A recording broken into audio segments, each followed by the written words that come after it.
Live from the nation's capital, this is WUSA 9 News at 11. Disturbing allegations. Several parents of children with special needs say their kids came home from school with unexplained injuries, and they say D.C. public schools allowed it.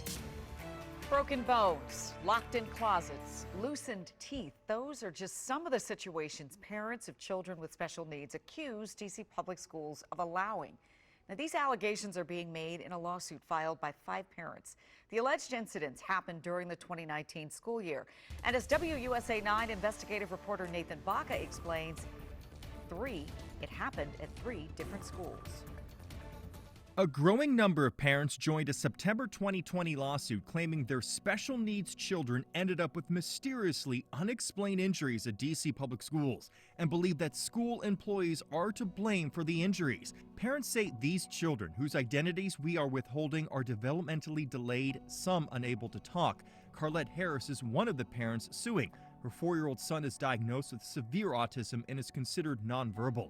He went to Ludlow Taylor Elementary School in 2019. I was walking in, he ran up to me and was pointing to his mouth and was saying, ouch, like pointing to his mouth. I looked down at him and I asked the teacher immediately, why is my son's face swollen? And their answer? We didn't notice that. Wakima Jones's 14-year-old daughter has cerebral palsy, significant speech disabilities, and is described as unusually small for her age in court documents. She was at River Terrace Education Campus in 2019. The Northeast Washington campus specializes in special needs students. But in the lawsuit, Jones says a Class 8 locked her daughter in a closet. In the report, it said that they had to find the key.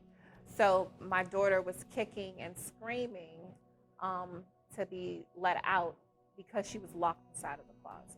Gold Ukegbu's daughter also went to River Terrace. She is nonverbal, developmentally delayed, and wheelchair-bound. Somehow, she ended up with a broken leg despite being in the care of school staff the entire day, according to the lawsuit.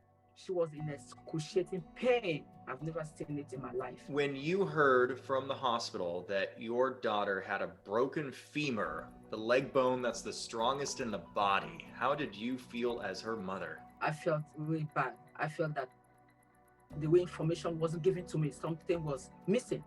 Yaida Ford represents 5 parents in the lawsuit against D.C. public schools. She says there are many more claiming unexplained injuries inside special needs classrooms. Every week, we're getting a phone call from a different parent. The 3 parents we talked with and 2 others in the lawsuit all say that school principals didn't tell them how their children were injured. DCPS documents show internal investigations found no clear cause of those injuries. Parents filed police reports, but the U.S. Attorney's Office did not prosecute and declined to comment to WUSA 9. The lawsuit blames a lack of staffing and trained aides for the unexplained injuries. There's been a lack of adequate staffing. You can't have too many autistic children in one classroom and you only have 1 aide and 1 teacher.